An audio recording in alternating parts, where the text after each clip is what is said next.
Originality goes a long way with me, and Ink has that in spades. A little girl's life is on the line in a battle between the forces of light and darkness. This film offers a thought-provoking story, well-shot fight scenes, and a magical world like you've never seen. When we sleep, we're visited by two different groups of beings, the storytellers who protect us and bring us dreams, and the incubi who terrorize us by feeding us nightmares.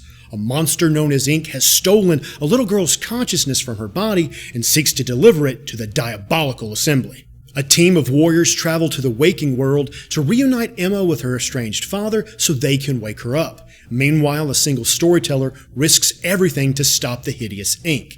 This is a completely original fantasy adventure that should not be missed.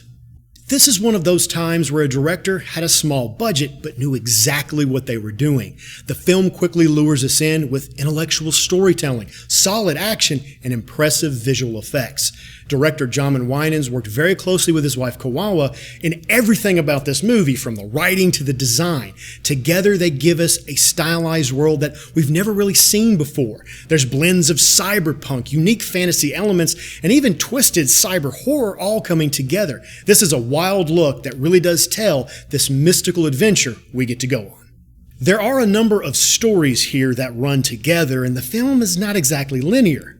Much like a dream, it jumps around in places, but the way the story is told keeps you from getting lost, and each one of the plots has a quality to it. I was just as interested as the father lost in his world of greed as I was the dream warriors trying to save the little girl. I was honestly impressed by both the action and the magic which really stood out in this story. The director had almost no budget, but the special effects surprise you by how they're used and their design. And when it comes to the fighting, the stunt choreography is solid. At times it's very stylish, and other times it's very savage. With so many bizarre elements in this film, the cast really works to keep it grounded. We get brave, overwhelmed heroes and villains that are just revolting to look at. They bring us the hope, they sell the fear, and they even give us a little bit of comedy. Now, some of the people are fine enough for their parts, while others are really going to get to you.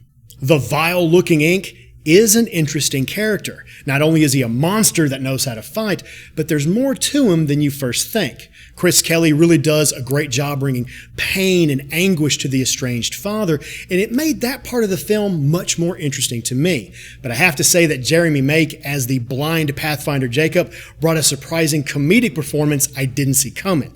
This film is filled with a lot of people you hope to see in more movies. Ink is an excellent, one-of-a-kind fantasy adventure that is just as pleasing to the mind as it is your need for action.